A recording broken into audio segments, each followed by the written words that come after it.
Welcome to CCTV, aka the Cultural Connotations channel. Bringing you misguided stereotypes, racially charged comments, and cultural appropriation. I'm Anson. And I'm Brian. So we decided to start this channel as we're both really passionate about culture. And culture has been such a huge part of our lives, being born in Australia, multicultural, and also immigrant parents. Now, culture is influenced mainly the nurture part of the nature and nurture, which is the human makeup of every human being. Yeah. And I know for myself, culture itself stems from my parents, who are originally from Malaysia. And in Malaysia, there are actually three predominant cultures. There's the Indians, the Chinese, and the Malaysians. And I know that in Malaysia, it's actually a bit of a melting pot and a bit of a fusion for all of us. So our foods aren't distinctly one culture out of those three. It's actually a lot of foods are actually a fusion of both Malay, Indians, and Chinese. And I find that makes the Malaysian Chinese very different to the Chinese around the world.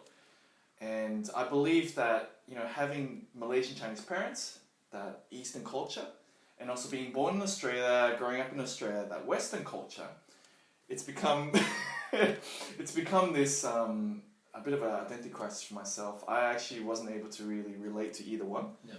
I wasn't really sure, am I more Asian, am I more Western? I wasn't really sure, and I was a bit confused actually, to be honest. And over time I realized, actually, I'm a hybrid, and really, I choose to call myself the best of both worlds. Okay, yeah, that's very interesting. Best of both worlds, huh? Okay. Hey, you choose to believe what you believe, right? I guess that's what makes you great, I think. Hey! Okay, enough of that here. My turn. So my parents are originally from Mauritius, and just as Anson was saying, first generation, born here in Australia, and in Mauritius, another crazy melting pot of cultures and races. We've got the Africans there, we've got the Europeans there, we've got a lot of Arabic influence, we've got the Chinese. Psst, everywhere. Really? And we've got See right next to him. Me? And we've got the Indians, also everywhere. I think Brian's saying he's more Chinese than I am. No one's debating. But yeah, so basically, with my personal identity crisis, growing up in Australia, Dad wanted us to be very Australianized as kids, and Mum was a strong advocate of not forgetting the roots, of really pushing the Mauritian culture. Yeah, the Mauritian culture, the agenda there. And so, there's already a huge tug of war of cultures in Mauritius, and then I've got this Australian culture identity thing coming in, and it's just a whole mishmash and going, what the hell's going on here? And just to top it off, funnily enough, talking about Chinese again, the people of your parents' generation... Told you they're everywhere. Yeah. So people of your parents' generation, right? When I've talked to them, they've often said that my way of thinking and some of the things that I say are very Easternized, which is bizarre because in my family there isn't much Eastern influence per se.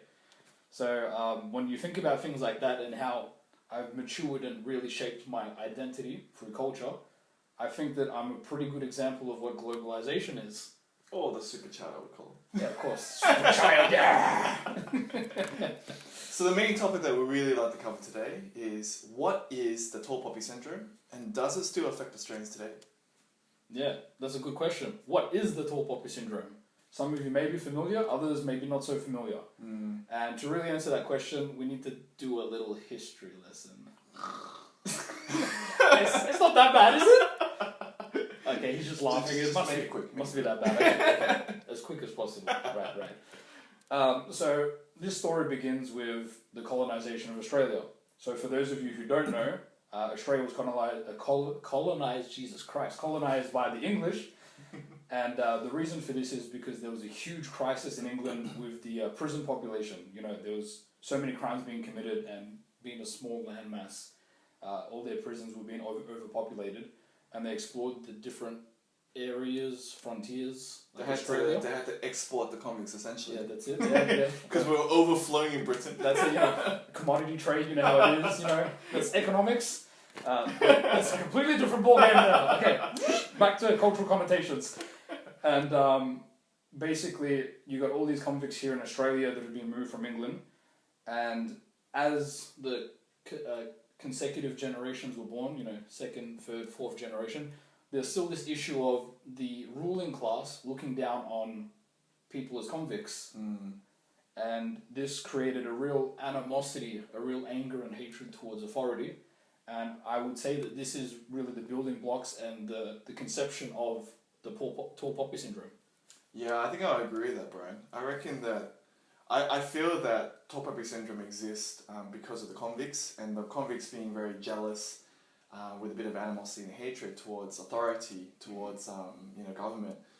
And I believe that because of that, we also, Australians being with nothing, they also, whenever they see someone successful, they feel that they want to cut them down because it's like, it's not fair, you know, they're jealous of it.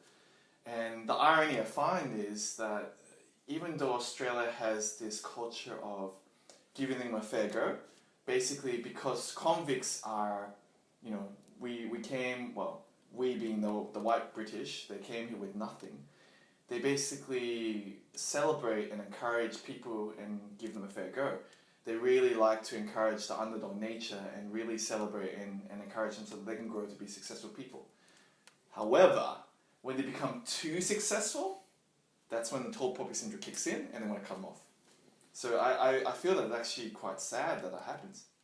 Yeah, I'm definitely going to agree with that. That's a very sad facet of society, I guess. Well, of Australian society. Yeah, sorry. Australian society. We are talking about Australia. Sorry, guys. Not global society, really.